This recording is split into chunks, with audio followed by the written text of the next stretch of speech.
നമസ്തേ. സമാധാനമായിട്ട് ജീവിക്കണം, ആരെയും ഉപദ്രവിക്കരുത്. ഇങ്ങനെയാണ് എല്ലാ മനുഷ്യൻ്റെയും ആഗ്രഹം. മറ്റുള്ളവരെ ഉപദ്രവിക്കുന്നത് ഹരമാക്കി മാറ്റിയിട്ടുള്ള ആളുകളുമുണ്ട്. ആരെങ്കിലും ഒരു ശത്രു ഇല്ലെങ്കിൽ അവർക്ക് ജീവിക്കാനായിട്ടൊരു ത്രില്ലില്ല എന്ന് പറയുന്നത് പോലെയാണ്. പക്ഷേ ഭൂരിഭാഗം ആളുകളും, പ്രധാനമായിട്ടും എൻ്റെ ഈ വീഡിയോ ശ്രവിക്കുന്നതിൽ ഭൂരിഭാഗം ആളുകളും മറ്റുള്ളവരെ ഉപദ്രവിക്കാനായിട്ട് താല്പര്യമില്ലാത്തവരാണ്. എങ്ങനെ സ്വന്തം കാര്യം നോക്കിപ്പോയാലും മറ്റാർക്കും ബുദ്ധിമുട്ടാകാതെ പോയാലും, അല്ലെങ്കിൽ ചില ആളുകളെക്കുറിച്ച് നമ്മൾ പറയുന്നത് കേട്ടിട്ടുണ്ട്, ഒരു ഉറുമ്പിനെ പോലും നോവിക്കാതെ കടന്നു പോകുന്ന വ്യക്തിയാണ്. പക്ഷെ അങ്ങനെ ജീവിച്ചിട്ടുണ്ടെങ്കിൽ പോലും നമ്മുടെ സമാധാനം തകർക്കുന്നതായിട്ടുള്ള വ്യക്തികൾ നമ്മുടെ ചുറ്റിനും ഉണ്ട് എന്നുള്ളത് ഒരു യാഥാർത്ഥ്യമാണ്. അപ്പോൾ നമ്മൾ ഒരു തെറ്റും ചെയ്തിട്ടില്ലെങ്കിലും, മുൻപ് ഞാൻ അതിനെക്കുറിച്ച് സംസാരിച്ചിട്ടുണ്ട്, ഒരു തെറ്റും ചെയ്തിട്ടില്ലെങ്കിലും നിങ്ങളായിരിക്കും ചില ആളുകളുടെ കഥയിലെ വില്ലൻ അല്ലെങ്കിൽ വില്ലത്തി എന്നുള്ളത്. അപ്പം അങ്ങനെയുള്ള കാര്യങ്ങൾ കേൾക്കുന്ന സമയത്ത് നമ്മുടെ മനസ്സിലേക്ക് നമ്മൾ പ്രധാനമായിട്ടും എങ്ങനെയാണ് ഇങ്ങനെയുള്ള വ്യക്തികൾ, അതായത് നമ്മുടെ സമാധാനം തകർക്കാനായിട്ട് ശ്രമിക്കുന്നതായിട്ടുള്ള വ്യക്തികളെ നമുക്ക് ആദ്യം തന്നെ അല്ലെങ്കിൽ തുടക്കത്തിൽ തന്നെ മനസ്സിലാക്കാനായിട്ട് സാധിക്കുന്നത് എങ്ങനെയാണ്, എന്താണ് അവരുടെ അടയാളങ്ങൾ, എന്താണ് അവരുടെ പ്രവർത്തന രീതി തുടങ്ങിയ അടിസ്ഥാനപരമായിട്ടുള്ള കുറച്ച് കാര്യങ്ങളാണ് ഞാനിവിടെ പറയുന്നത്. പക്ഷേ അടിസ്ഥാനപരമായിട്ടുള്ള കാര്യങ്ങളാണെങ്കിലും ഇത് നമ്മൾ സാധാരണ ചിന്തിക്കാത്ത ഒരു ഏരിയയാണ് അല്ലെങ്കിൽ ആംഗിളാണ്. അപ്പോൾ ആ ആംഗിളിൽ, ആ പെർസ്പെക്റ്റീവിൽ നോക്കുന്ന സമയത്ത് നമുക്ക് ഇങ്ങനെയുള്ള വ്യക്തികളെ കുറിച്ച് മുൻകൂട്ടി ഒരു ധാരണ ഉണ്ടാക്കാനായിട്ട് സാധിക്കുകയും നമുക്ക് പ്രതിരോധം തീർക്കാനായിട്ട് സാധിക്കുകയും ചെയ്യുന്നു. നമ്മുടെ സമാധാനം തകർക്കാനായിട്ട് ശ്രമിക്കുന്ന വ്യക്തികൾ യഥാർത്ഥത്തിൽ നമ്മൾ ഈ സ്പിരിച്വാലിറ്റിയുടെ പെർസ്പെക്റ്റീവിൽ നോക്കുന്ന സമയത്ത് നമ്മുടെ ശത്രുപക്ഷത്ത് നിൽക്കുന്നതായിട്ടുള്ള ആളുകളാണ്. അത് നമ്മളുടെ ജാതകം അല്ലെങ്കിൽ നമ്മളുടെ കർമ്മം, നമ്മുടെ മുൻജന്മം, ഈ ജന്മത്തിലെ കർമ്മങ്ങൾ അല്ലെങ്കിൽ മുൻജന്മത്തിലെ കർമ്മങ്ങൾ, അതുപോലെ തന്നെ നമ്മളുടെ പൂർവ്വ പിതാമഹന്മാരുടെ ചില പ്രവർത്തനങ്ങൾ, അങ്ങനെ പല കാര്യങ്ങളുടെ അടിസ്ഥാനത്തിൽ നമ്മുടെ മുന്നിൽ ചില വ്യക്തികൾ നമ്മുടെ ശത്രുപക്ഷത്ത് വന്ന് നിൽക്കുമെന്നുള്ളതാണ്. ആദ്യമായിട്ട് ഇങ്ങനെയുള്ള ശത്രുക്കൾ നമ്മളെ അറ്റാക്ക് ചെയ്യാൻ നോക്കുന്നത് നമ്മൾ വീക്കായിട്ടിരിക്കുന്ന സമയത്താണ്. ഇപ്പോൾ ഉദാഹരണം പറഞ്ഞു കഴിഞ്ഞിട്ടുണ്ടെങ്കിൽ, നിങ്ങളുടെ മാസ വരുമാനം എന്ന് പറയുന്നത് 15,000 വളരെ തുച്ഛമാണ് എന്ന് കരുതുക. അതുകൊണ്ട് നിങ്ങൾ കുടുംബം റൺ ചെയ്യണം, എന്തെങ്കിലും അസുഖങ്ങൾ വന്നിട്ടുണ്ടെങ്കിൽ അതേ നിങ്ങൾക്ക് ഉപയോഗിക്കാനായിട്ടുള്ളൂ, അല്ലെങ്കിൽ മറ്റു രീതിയിലുള്ള ചില ചെലവുകൾ താൽക്കാലികമായിട്ട് നിങ്ങൾക്ക് നിൽക്കുന്നുണ്ട്. അപ്പോൾ നിങ്ങൾ ഫിനാൻഷ്യലി വളരെ അവിടെയും ഇവിടെയും തട്ടാതെ രണ്ടറ്റവും കൂട്ടിമുട്ടിക്കാൻ പാടുപെട്ടുകൊണ്ട് മുന്നോട്ട് പോകുന്ന ഒരു സമയത്തെക്കുറിച്ച് ചിന്തിക്കുക. അല്ലെങ്കിൽ നിങ്ങൾക്ക് എന്തെങ്കിലും ആരോഗ്യപരമായിട്ടുള്ള പ്രശ്നങ്ങൾ ഉണ്ടായിരിക്കുന്ന സമയങ്ങളെക്കുറിച്ച് ചിന്തിക്കുക. അല്ലെങ്കിൽ നമ്മൾ എന്തെങ്കിലും കാരണം കൊണ്ട് മാനസികമായിട്ട് നമ്മൾ തകർന്നിരിക്കുന്ന സമയങ്ങളെക്കുറിച്ച് ചിന്തിക്കുക. അല്ലെങ്കിൽ നമ്മളുടെ ബന്ധങ്ങൾ ശിഥിലമായി, അല്ലെങ്കിൽ നമ്മൾ തോറ്റു നിൽക്കുന്നതായിട്ടുള്ള സമയങ്ങളെക്കുറിച്ച് ചിന്തിക്കുക. ഇങ്ങനെ എപ്പോഴാണോ നമ്മൾ വീക്കായിട്ടുള്ളത് ആ സമയം നോക്കിയിട്ടായിരിക്കും ഇങ്ങനെയുള്ള ആളുകൾ അവരുടെ നാടകത്തിൻ്റെ തുടക്കം ആരംഭിക്കുന്നത് എന്നുള്ളതാണ്. അവരുടെ പ്രവർത്തനങ്ങൾ, നമുക്കെതിരെയുള്ള അവരുടെ പ്രവർത്തനങ്ങൾ അവർ ആരംഭിക്കുന്നത് ഇങ്ങനെയുള്ള വീക്ക് സമയങ്ങളിലായിരിക്കും. കാരണം ഈ സമയത്താണ് അറ്റാക്ക് ചെയ്തിട്ടുണ്ടെങ്കിൽ ശത്രു വീഴുക എന്നുള്ളത് അവർ കാണുന്നത്, അല്ലെങ്കിൽ അവർ കണക്ക് കൂട്ടുന്നത് അങ്ങനെയാണ്. പക്ഷേ യഥാർത്ഥത്തിൽ അവർ മനസ്സിലാക്കുന്നില്ല ഈ വീക്കായിട്ടുള്ള ഘട്ടം. അവരങ്ങനെ ചിന്തിക്കാൻ കാരണം എന്താണെന്ന് വെച്ച് കഴിഞ്ഞാൽ അവർക്ക് സ്വയം കോൺഫിഡൻസ് ഇല്ല, അവരുടെ ശക്തിയെക്കുറിച്ച് അവർക്ക് വിശ്വാസമില്ല.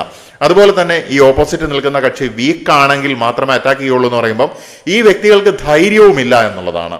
എന്ന് വെച്ച് കഴിഞ്ഞിട്ടുണ്ടെങ്കിൽ ശത്രുവിനെ അത്രയും സൂക്ഷ്മമായിട്ട് അവർ നിരീക്ഷിച്ചു കൊണ്ടിരിക്കുകയാണ്. എപ്പോഴാണോ ഒരു പോയിന്റ് കിട്ടുന്നത് ആ സമയത്ത് അറ്റാക്ക് ചെയ്യുവാനായിട്ട്. അടുത്തതായിട്ട് ഇവർ ചെയ്യുന്ന ഒരു കാര്യം, ഇതെല്ലാം ഒരേ ഓർഡറിൽ വരുമെന്നല്ല, ചില സമയത്ത് ഞാൻ ഇനി പറയുന്ന കാര്യമായിരിക്കും ആദ്യം സംഭവിക്കുന്നത്. അതായത് നമ്മുടെ മനസ്സിലേക്ക് ചില ഡൗട്ടുകൾ അല്ലെങ്കിൽ സംശയങ്ങൾ കുത്തിവെക്കുമെന്നുള്ളതാണ്.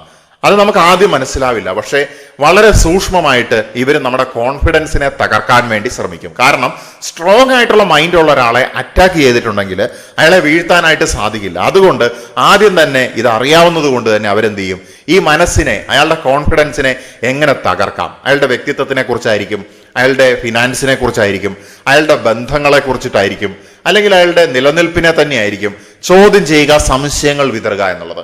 അതുകൊണ്ട് ഞാൻ പറയുന്നു, പുറത്തുള്ള ആളുകൾ നമ്മുടെ ഉള്ളിലേക്ക് എന്ത് ചോദ്യങ്ങൾ ചോദിച്ചോട്ടെ, എന്ത് സംശയം വിതറാനായിട്ട് ശ്രമിച്ചു കൊള്ളട്ടെ, എന്തും കുത്തിവെക്കാനായിട്ട് നോക്കിക്കൊള്ളട്ടെ, ഏത് വീക്ക് ടൈമിൽ അറ്റാക്ക് ചെയ്യാനായിട്ട് ശ്രമിക്കുന്നത് നമുക്ക് മുൻകൂട്ടി മനസ്സിലായിട്ടുണ്ടെങ്കിൽ തീർച്ചയായിട്ടും നമ്മൾ എന്ത് ചെയ്യുക, അതിൽ പതറാതെ മുന്നോട്ട് പോവുക എന്നുള്ളതാണ് ഇതിനുള്ള ഏറ്റവും നല്ല പ്രതിവിധി എന്ന് പറയുന്നത്.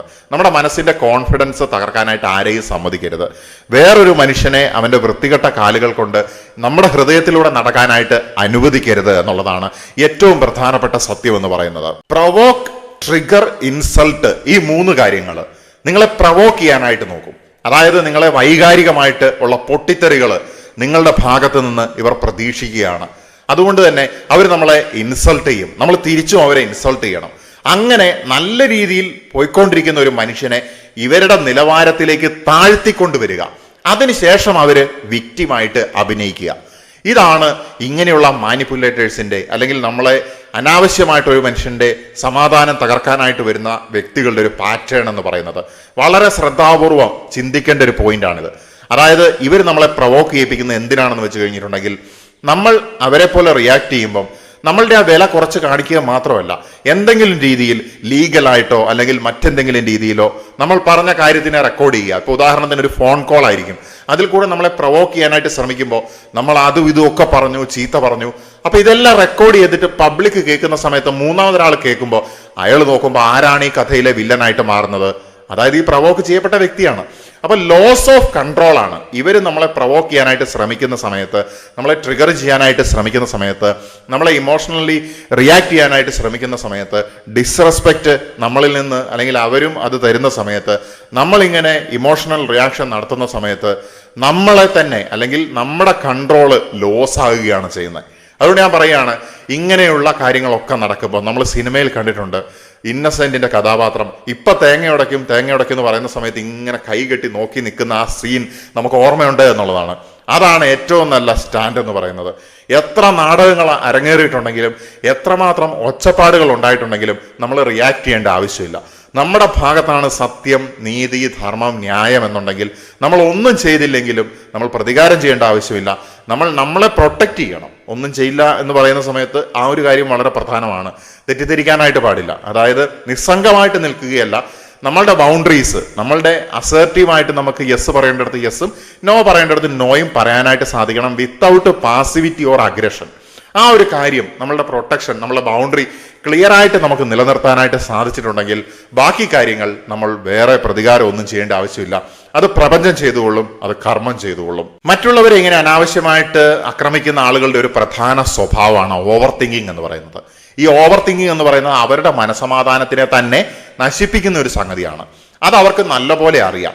അവർ തന്നെ അവരുടെ ഓവർ തിങ്കിങ്ങിനെ പ്രതി ഒരുപാട് സഫർ ചെയ്തുകൊണ്ടിരിക്കുകയാണ്. ദെൻ ഈ സഫറിങ് എങ്ങനെ എൻ്റെ ഓപ്പോസിറ്റ് നിൽക്കുന്ന ആൾക്കും കൊടുക്കാനായിട്ട് സാധിക്കുമെന്നുള്ളത് ഇവർ സദാസമയം ചിന്തിക്കുന്ന ഒരു കാര്യമാണ്. അതുകൊണ്ട് പല രീതിയിലുള്ള കൺഫ്യൂഷനുകൾ സൃഷ്ടിക്കുക, മിക്സഡ് സിഗ്നൽസ് നൽകുക, ഇൻഡയറക്റ്റ് ആയിട്ടുള്ള ബിഹേവിയറുകൾ നമ്മുടെ മുന്നിൽ പ്രദർശിപ്പിക്കുക. ഇതുവഴി പീസ്ഫുൾ ആയിട്ട് പോകുന്ന ഒരു മനസ്സുള്ള വ്യക്തിനെ റെസ്റ്റ്ലെസ് ആക്കാനായിട്ട് ഇവർ ശ്രമിക്കുക എന്നുള്ളതാണ്. ഇപ്പോൾ ഉദാഹരണം പറഞ്ഞിട്ടുണ്ടെങ്കിൽ, ഒരിക്കലും നിങ്ങളുടെ സ്റ്റാറ്റസ് തുറന്നു നോക്കാത്ത ഒരാൾ എന്തെങ്കിലും ഒരു കോൺഫ്ലിക്റ്റ് ഉണ്ടായതിനു ശേഷം കൃത്യമായിട്ട് അത് തുറന്നു നോക്കുക. സൈക്കോളജിക്കൽ മാനിപ്പുലേഷൻ്റെ ഒരു കാര്യമാണത്. അതായത് നിങ്ങൾ അതിൽ കൂടെ ചിലപ്പോൾ റിയാക്ട് ചെയ്യുന്നുണ്ടായിരിക്കാം, അത് അയാൾക്ക് റെക്കോർഡ് ചെയ്യാനായിട്ട് സാധിക്കുന്നുണ്ടായിരിക്കാം, അല്ലെങ്കിൽ അയാളുടെ ഈ ബിഹേവിയർ അയാളിങ്ങനെ നോക്കുന്ന സമയത്ത് നിങ്ങളങ്ങ് പേടിക്കുന്നു, അല്ലെങ്കിൽ നിങ്ങളെ സദാസമയം നിരീക്ഷിക്കുന്നുണ്ട് എന്നുള്ള ഒരു ഫീലിംഗ് ഉണ്ടാക്കാനായിട്ടായിരിക്കാം. ഇതുപോലെ വേറെ ചില കാരണങ്ങൾ കൊണ്ടും ഇങ്ങനെയുള്ള വ്യക്തികൾ ഇങ്ങനെയുള്ള പെരുമാറ്റങ്ങൾ മുന്നോട്ട് പോകും. അപ്പൊ അതൊരു മിക്സഡ് സിഗ്നലാണ്, ഇൻഡയറക്റ്റ് ബിഹേവിയർ ആണ്. അതുപോലെ തന്നെ ഒരു സ്ട്രോങ് മൈൻഡ് അല്ല എന്നുണ്ടെങ്കിൽ അവിടെ കൺഫ്യൂഷൻ ക്രിയേറ്റ് ചെയ്യും. ഞാൻ പറയുന്നു, ഇതിനെ ഇഗ്നോർ ചെയ്യാനല്ല, ഇതിനെ എല്ലാത്തിനെയും നമ്മൾ കാണണം, എല്ലാത്തിനെയും നമ്മൾ അറിയണം. ഇവരുടെ മനസ്സിന്റെ ആഴങ്ങളിലേക്ക് നമുക്ക് സഞ്ചരിക്കാനായിട്ട് സാധിക്കണം. നമ്മൾ ഡീപ്ലി അവെയർ ആണ്. നമ്മുടെ കോൺഷ്യസ്നെസ് എക്സ്പാൻഡ് ചെയ്യുക എന്നുള്ളതാണ് നമ്മുടെ ആത്യന്തികമായിട്ടുള്ള ഉദ്ദേശം തന്നെ. പക്ഷേ നമ്മൾക്ക് നമ്മുടെ മനസ്സിൻ്റെ മേൽ നിയന്ത്രണം ഉണ്ടായിരിക്കണം. നമ്മൾ റിയാക്ട് ചെയ്യാതെ നമ്മൾ ബുദ്ധിപരമായിട്ട് സ്ട്രാറ്റജിക്കലായിട്ട് ഇങ്ങനെയുള്ള സാഹചര്യങ്ങളിൽ കൂടെ മുന്നോട്ട് പോകുമ്പോഴാണ് യഥാർത്ഥത്തിൽ നമ്മൾ സ്പിരിച്വലി ഫിറ്റസ്റ്റ് ആയിട്ട് മാറുന്നത്. അടുത്തതായിട്ട് ഇവർ ചെയ്യുന്ന ഒരു കാര്യമാണ് നമ്മുടെ ഫോക്കസിനെ ഡിസ്റ്റർബ് ചെയ്യുക എന്നുള്ളത്. നമുക്ക് ജീവിതത്തിൽ ഒരു എയിം ഉണ്ടായിരിക്കും. ആ ഫോക്കസിനെ എങ്ങനെയാണ് ഡിസ്ട്രാക്ട് ചെയ്യാനായിട്ട് സാധിക്കുക എന്നുള്ളത് ഇവർ സദാസമയം ചിന്തിച്ചുകൊണ്ടിരിക്കുന്ന ഒരു കാര്യമാണ്.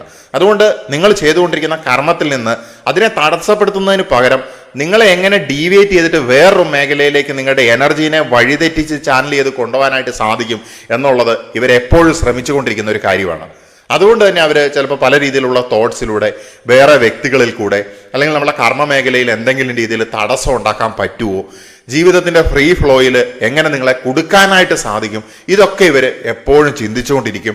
അതിനനുസരിച്ച് അവർ പ്രവർത്തിക്കാനുള്ള സാധ്യതയും വളരെ അധികമാണ്. ഇത്തരത്തിൽ അൺനെസസറി ആയിട്ടുള്ള നാടകങ്ങൾ അല്ലെങ്കിൽ ഡ്രാമ, അതുപോലെ തന്നെ നെഗറ്റിവിറ്റി കൊണ്ടുവരുന്ന സമയത്ത് ആരാണോ ഡിസ്ട്രാക്ട് ആയി പോകുന്നത് അവർ വീക്കായിട്ട് പോവുകയാണ്. അതുകൊണ്ട് ഞാൻ പറയുന്നു, അവര് എന്ത് രീതിയിലുള്ള ആട്ടം നമ്മുടെ മുന്നിൽ ആടിയിട്ടുണ്ടെങ്കിലും നമ്മൾ ഡിസ്ട്രാക്ട് ആകാനായിട്ട് പാടില്ല. നമ്മൾ പണ്ട് മോഹൻലാലൊക്കെ അഭിനയിച്ച ഏതോ ഒരു സിനിമയിൽ കണ്ടത് എനിക്ക് ഓർമ്മ വരികയാണ്.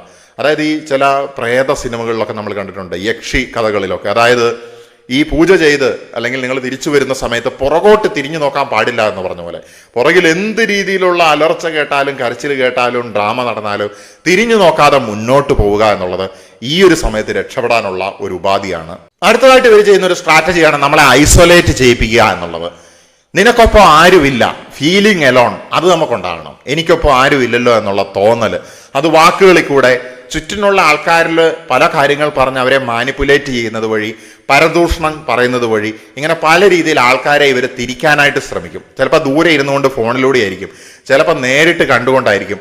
ഇവർ ഒരു വിക്റ്റിമായിട്ട് അഭിനയിക്കുകയും അതുപോലെ മറ്റുള്ളവരെ, ബന്ധുക്കളായിക്കോട്ടെ, നിങ്ങളെ സപ്പോർട്ട് ചെയ്യുന്നവരായിക്കോട്ടെ, അവരുടെയൊക്കെ ഉള്ളിൽ സംശയത്തിന്റെ വിഷവിത്ത് ഇട്ടതിന് ശേഷം അത് മുളയ്ക്കാനായിട്ട് ഇവരിങ്ങനെ നോക്കിയിരിക്കുമെന്നുള്ളതാണ്. അപ്പൊ നമുക്ക് മനസ്സിലാവും യഥാർത്ഥത്തിൽ നമ്മളെ വിശ്വസിക്കുന്നവർ ആരൊക്കെയാണ്, നമുക്കൊരു പ്രശ്നം വന്നാലും ആരൊക്കെയാണ് യഥാർത്ഥത്തിൽ നമ്മുടെ കൂടെ ഉള്ളത്. ചിലപ്പോൾ നമ്മൾ വിചാരിക്കുന്ന ബന്ധുക്കൾ ഉണ്ടാവില്ല, ചിലപ്പോൾ നമ്മൾ വിചാരിക്കുന്ന അയൽക്കാരുണ്ടാവില്ല, പക്ഷേ നമ്മളെ ഒരിക്കലും കൈവിടാത്തതായിട്ടുള്ള സുഹൃത്തുക്കളും നമ്മൾ വിചാരിക്കാത്ത വ്യക്തികളും നമ്മുടെ രക്ഷയ്ക്ക് എത്തിച്ചേരുമെന്നുള്ളതാണ് നമ്മുടെ ഭാഗത്ത് നീതിയുടെ ഒരു അംശമെങ്കിലും ഉണ്ടെങ്കിൽ. ഇവരെ സംബന്ധിച്ചിടത്തോളം ഇവർ വിശ്വസിക്കുന്നത് വീക്ക്നെസ് ഗ്രോസ് ഇൻ ലോൺലിനെസ് എന്നുള്ളതാണ്. ആ സമയത്ത് കൺഫ്യൂഷൻ ഉണ്ടാവും, ക്ലാരിറ്റി ഇല്ലാതാകും എന്നൊക്കെയാണ്. പക്ഷെ യഥാർത്ഥത്തിൽ സ്പിരിച്വലി അഡ്വാൻസ്ഡ് ആയിട്ടുള്ള ഒരു വ്യക്തിയെ സംബന്ധിച്ചിടത്തോളം അയാൾ ഒറ്റയ്ക്കാകുന്ന സമയത്താണ് അയാൾക്ക് കൂടുതൽ ക്ലാരിറ്റി കിട്ടുന്നതും കൂടുതൽ പവർഫുൾ ആയിട്ട് മാറുന്നതും. അടുത്തതായിട്ടുള്ള കാര്യം എന്ന് പറയുന്നത് ഗിൽറ്റ് ആൻഡ് റെസ്പോൺസിബിലിറ്റി. ഒരു സംഭവത്തിനെ പ്രതിയുള്ള കുറ്റബോധം, ഉത്തരവാദിത്തം, ഇതിന്റെ എല്ലാത്തിന്റെയും ബേർഡൻ നിങ്ങളുടെ തലയിലേക്ക് കൊണ്ടുപോയിടും. അവരല്ല, ഞങ്ങൾ നിരപരാധികളാണ്, ഞങ്ങളൊന്നും ചെയ്തിട്ടില്ല, ഞങ്ങളെയാണ് അയാൾ ആക്രമിക്കുന്നത് എന്നുള്ള രീതിയിൽ നേരെ തിരിച്ച്, അതായത് യാഥാർത്ഥ്യം മറ്റൊന്നായിരിക്കും, അവർ നിങ്ങളെയായിരിക്കും ഉപദ്രവിക്കുന്നതും അറ്റാക്ക് ചെയ്യുന്നതും നിങ്ങളുടെ സമാധാനമായിരിക്കും കളയാനായിട്ട് ശ്രമിക്കുന്നതും ഒക്കെ. പക്ഷെ അവർ പുറത്ത് പറഞ്ഞു നടക്കുന്നതും അവർ വരുത്തി വെക്കുന്നതും എന്താണ്, നിങ്ങളാണ് എല്ലാത്തിൻ്റെയും കാരണം. നിങ്ങളുടെ ഉള്ളിൽ കുറ്റബോധം നിറയ്ക്കുക, മറ്റുള്ള വ്യക്തികളെ കൊണ്ട് പറയിപ്പിക്കുക, അല്ലെങ്കിൽ നിങ്ങളാണ് അതിൻ്റെ റെസ്പോൺസിബിലിറ്റി എന്നുള്ള രീതിയിൽ നിങ്ങൾക്ക് യാതൊരു ഉത്തരവാദിത്വം അതിൽ ഉണ്ടാവില്ല. പക്ഷെ ഇവരുടെ പ്രവർത്തനങ്ങളുടെ ഒക്കെ ഉത്തരവാദിത്വം നിങ്ങൾ ഏറ്റെടുക്കണം എന്നുള്ള രീതിയിൽ ഇവർ പ്രവർത്തിക്കുമെന്നുള്ളതാണ്. അപ്പം നമ്മൾ ചെയ്യേണ്ട ഒരു കാര്യം, നമ്മൾ ആ സമയത്ത് അതൊരു വളരെ പവർഫുൾ ആയിട്ടുള്ള ഒരു അറ്റാക്ക് മോഡാണ്, അല്ലെങ്കിൽ അതിൻ്റെ ഒരു രീതിയാണ്. ആ സമയത്ത് നമ്മുടെ മനസ്സ് വരെ ചിലപ്പോൾ പതറിപ്പോവും, ഞാൻ ഇങ്ങനെ തെറ്റ് ചെയ്തോ എന്ന് ചിലപ്പോൾ ചിന്തിച്ചു പോകും. പക്ഷെ ഒരിക്കലും നിങ്ങൾ തെറ്റ് ചെയ്തിട്ടില്ല, ചെയ്തോ ഇല്ലയോ എന്നുള്ളതൊക്കെ നിങ്ങളുടെ അന്തർജ്ഞാനത്തിന്, അതുപോലെ തന്നെ നിങ്ങളുടെ മനസാക്ഷിക്ക് വ്യക്തമായിട്ട് അറിയാം. അതുകൊണ്ട് ഞാൻ പറയുകയാണ്, നിങ്ങളുടെ ഉള്ളിൽ നിന്നുള്ള ആ സ്വരം എന്താണോ അതിനെ മാത്രം ഫോളോ ചെയ്യുക, വേറെ ഒരു ഡിസ്ട്രാക്ഷനെയും ഫോളോ ചെയ്യേണ്ട ആവശ്യമില്ല.